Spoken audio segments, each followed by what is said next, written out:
personal development involves three parts. First part is physical, take care of yourself. My mama studied and practiced health and nutrition when I was a boy growing up, paid off. Extended my mother's life at least 20 years, according to the doctor. Mama was a fanatic. Mama was a health nut. Some of the stuff she mixed up for me and my father and for herself, she would say, if this stuff don't kill us, I think it's going to help. And we would gag this stuff down. Mama read, Mama searched, Mama tried. Back when, you know, vitamins and all that stuff was fairly new when I was a kid growing up, Mama did all that research. My father lived to be 93, never had a major illness. Mama extended her life 20 years. My father never did retire. When he died, his paycheck was waiting for him. Thanks to my mother. And I've been in splendid, excellent, good health all my life. If there's one thing to be a fanatic about, it's your health. Take care of yourself. The Bible describes it this way. Treat your body like a temple. That's a good word. Treat your body like a temple, not a woodshed. A temple, something you'd take extremely good care of. Here's one of the reasons why. The body and the mind work together. The body is a physical support system so that the mind can dream the dreams and the heart can believe that it's possible and then go to work and make it happen. And for that, you need a good physical support system to manage all of that. One old prophet said, sometimes, you know, the spirit is willing, but the body is weak. See, don't fall into that. You wake up in the morning and the mind says, let's go get them. The body says, I can't even get out of bed. See, one of these days you've got to say, body, this is the last time you tell me you can't get out of bed. I'll throw you on the floor and make you do push-ups until you're out of breath. I'll make you read every book that's ever been written on good health. I'll choke vitamins down you until your face turns blue. This is the last time you say you're not going to vigorously support me to make my dreams come true. You just got to take action now on this stuff here of the physical support system you need to pull off your dreams and your promise and your future. Make this note. Some people don't do well just because they don't feel well. It's not that they haven't got the skills. It's not that they don't have all the rest. They don't have the vitality, the vigor, the vitality. Okay. I travel all around the world. If you saw my travel schedule, work schedule, you would say impossible. I'm probably the only one who can do it. Thanks to Mama and my own study and practice of health and nutrition. Now here's the next one. First is physical, second is spiritual. And whatever you believe about spiritual, I happen to believe humans are a unique creation. Spiritual is part of it. But jot this down now. If you are a believer, jot down these three words: study, practice, and teach your belief in spirituality. Don't leave your spiritual conclusions unresearched, unstudied, and don't leave it unpracticed. And whatever you do, don't leave it untaught. Study, practice, and teach. If we all do that, starting with our family, we'll build the families necessary to build a strong nation to compete among the nations of the world in these years of the 21st century. Now here's the next one. The physical, the spiritual, now the mental. Your mind, exercises of the mind. Build your library, I say in one of my other seminars. The books that can see you through. The books that can give you the ideas necessary to build a good career, to build a strong enterprise, relationships, good health, and all the rest. The book you don't read won't help. Now here's part of the exercise of the mind. A good debate, right? We're engaged now in the great political debate with the election coming up in just a few months. This is what we call healthy. We don't believe in the one-party system. Communism said one party. Everybody do what we say. We say no, more than one party, so we can discuss ideas. Here's the way to make an idea powerful, is to discuss it and refine it so that it fits your situation. That's what I ask you to do when this seminar is finished. Debate all of these ideas. Discard some that don't make sense. Give considerations to some that do make sense. Put some on the shelf for later consideration, and then put some of them into action that make sense. Jot this down. Make sure what you do is the product of your own conclusion. Do that thoughtful study. One book on health and nutrition says, do this, you'll live forever. The second book says, if you do what that first book says, you'll die young. So what should you do? Which book should you follow? And this is one of the important answers of the weekend. Neither one. Read both books and make up your own mind. You engage in the debate. What makes sense, what seems to be or not to be. Because as close as we can get to the truth is to say, it seems like. That's as close as all of us can get. We can't say it is. None of us can do that. We can say it seems like, opposites are in conflict and we're in the middle. Our experience proves, and the storyteller says it started early. That's what it seems like. God is interested in high drama. That's about the best we can conclude. We can't actually state the truth, except what it seems like. But engage in thoughtful study and vigorous debate. Sometimes you can debate with others, right? Share ideas. What did Jim Rohn mean by this? Well, I'm not sure that's important to our life. Someone else says, no, I think it is. Engage in this debate. Then here's the big one, the debate in your own mind. What's good, what isn't good. Finally, you must come to your own conclusions. Read the best you can, study the best you can, take the best notes you can, and then do this. Then you decide out of all of that, which is valuable enough to try, valuable enough to do, and add to the dimensions of your life that are already underway. That's the key for study, exercising the mind. Here's the last part. Don't be afraid of the debate. Communism taught. Some people say, well, don't tell people what communism taught. Why not? That's part of the debate. Communism says capital belongs to the state, not the people. We taught all these years, no, capital belongs to the people, not the state. What a good debate. How about the example of capital in the hands of the state? Well, read the history of the communist empire that dominated Russia for all those 75, 85 years. If that's what you want, that philosophy, to get that result, and we say no, that's terrible, that's terror, that's tyranny. How about capitalism? Makes a country like America flourish, gives an opportunity where everybody wants to come and try it. Engage in the great debate, whether it's your health or relationships or your future. Don't be afraid of the debate. The Bible serves as a good book, giving you stories on both sides of the ledger. Here's the story of someone to admire. Here's the story of someone to despise. You need both stories to help you with this debate. Okay. Now here's what's next.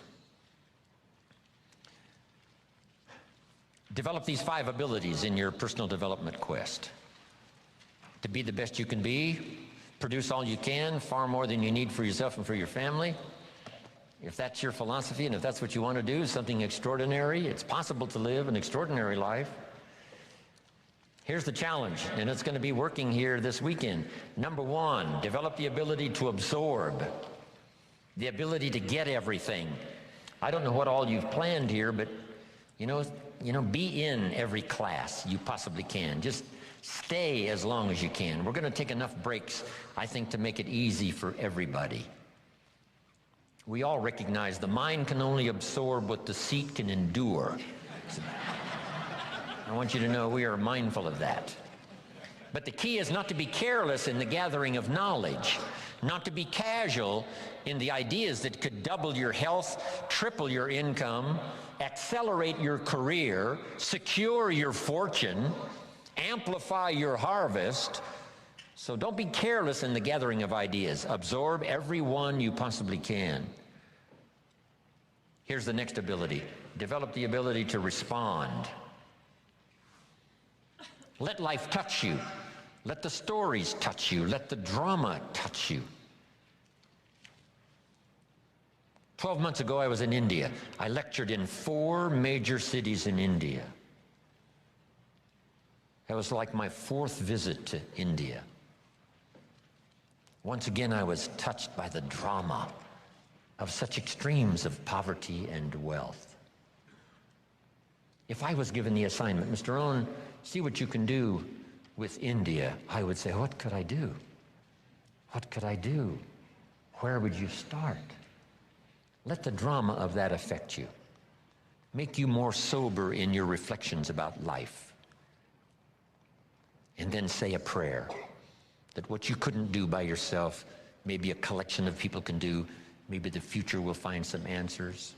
A prayer would help. Let life touch you, but don't let it kill you.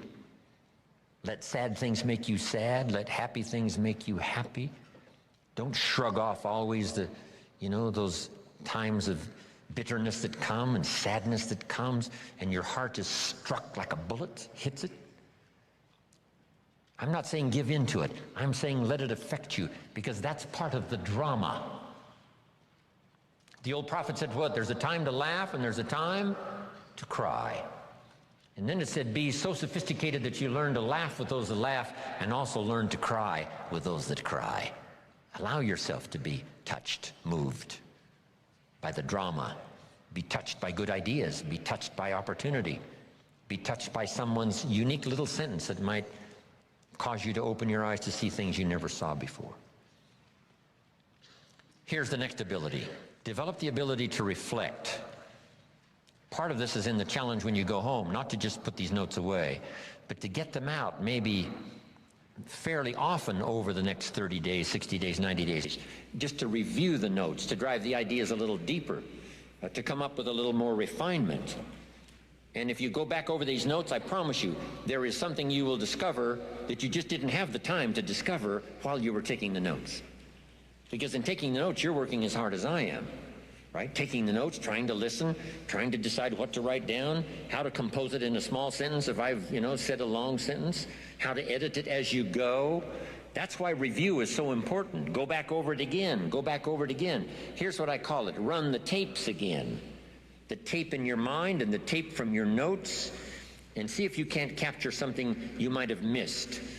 Or to develop an extension of something you got now that by going back over it now you can see, now I see. Here's what I could do with that might multiply the value of my life by 2, by 3, by 5.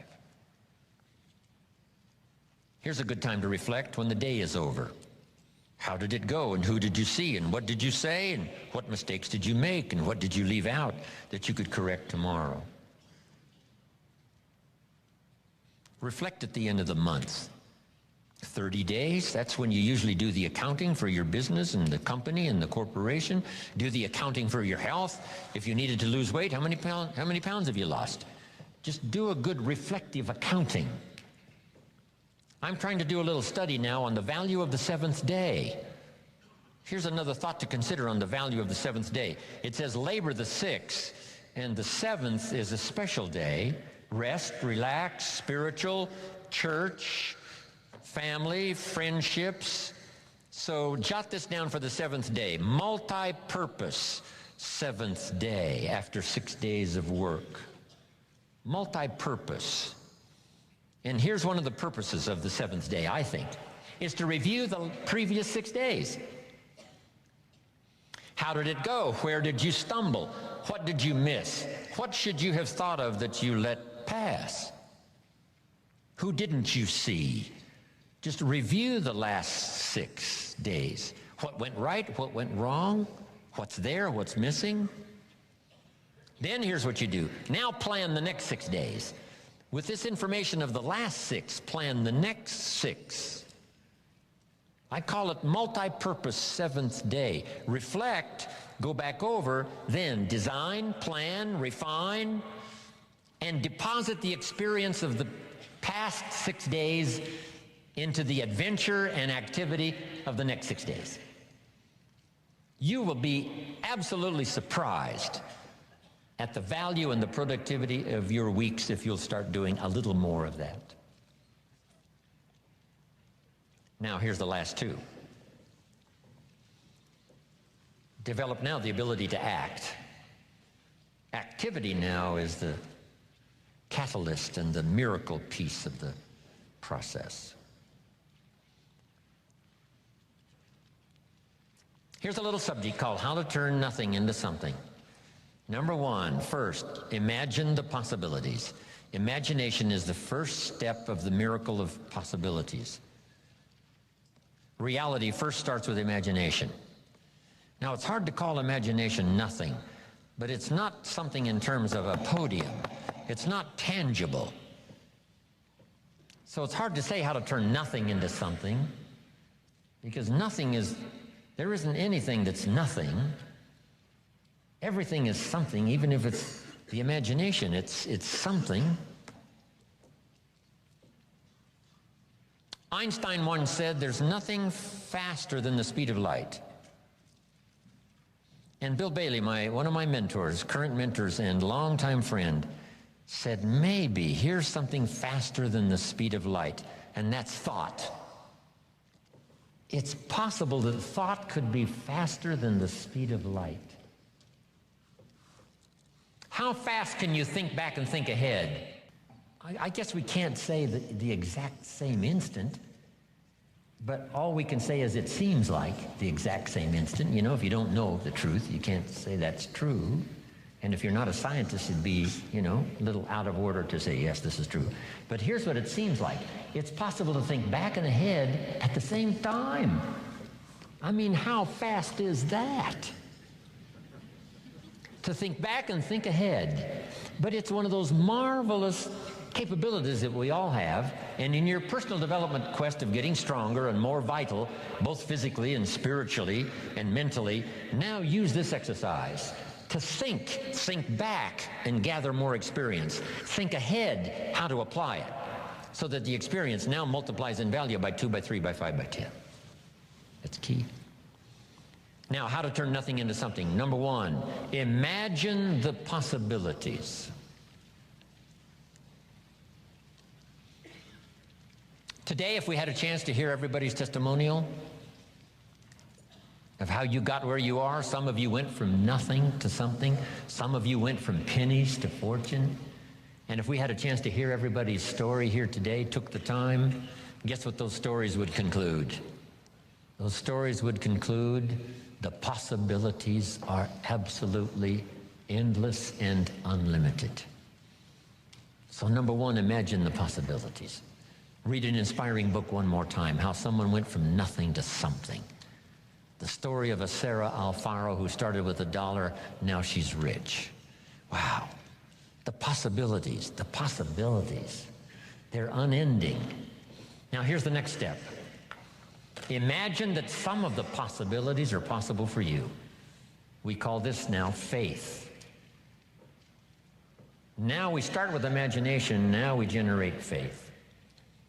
What generates faith? Faith is generated sometimes when the testimonial closes like this. If I can do it, what?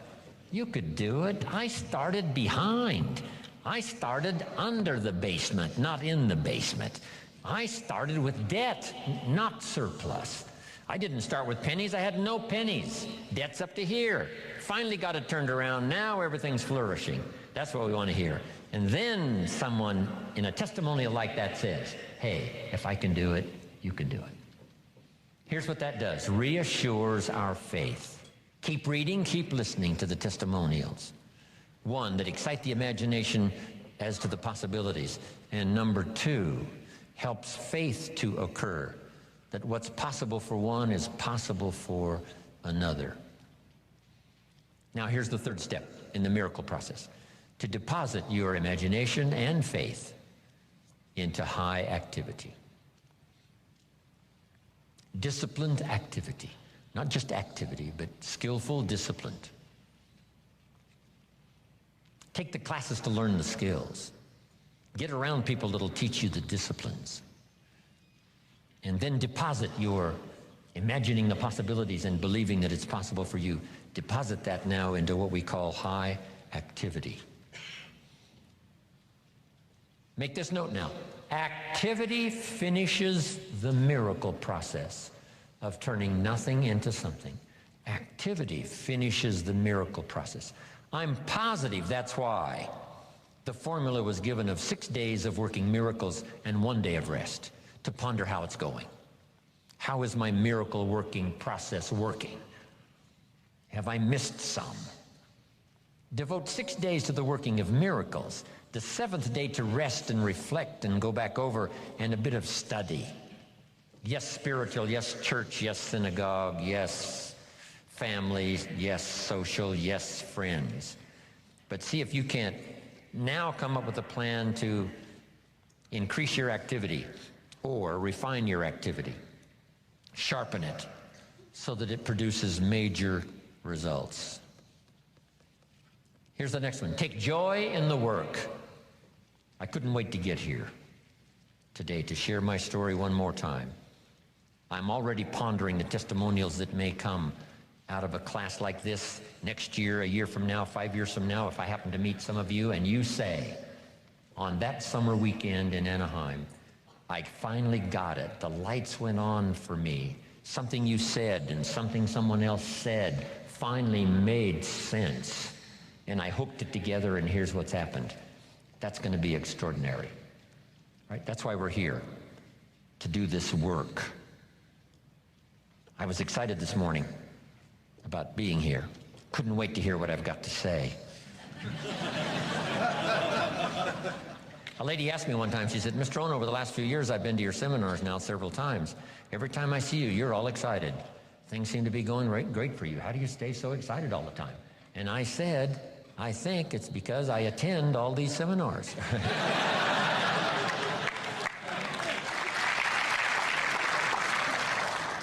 Make this note now because it's very valuable.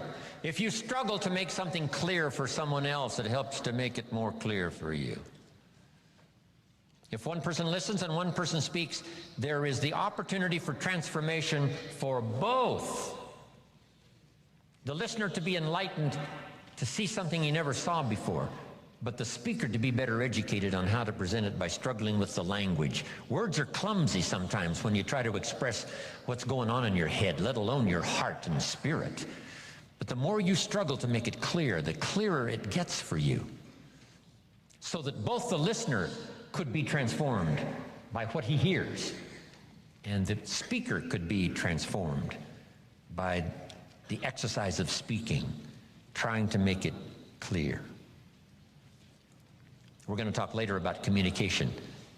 It's almost a godlike quality, communicating, inspiring other people with your language.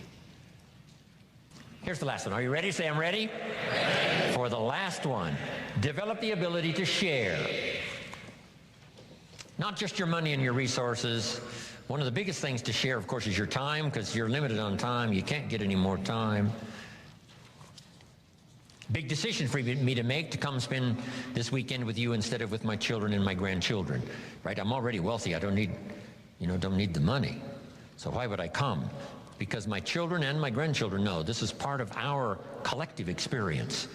They enjoy the testimonials that come later as much as I do, the letters I get and the phone calls, and the response that people say, hey, your grandfather came and made an extraordinary contribution. See, my children and my grandchildren thrive on that story.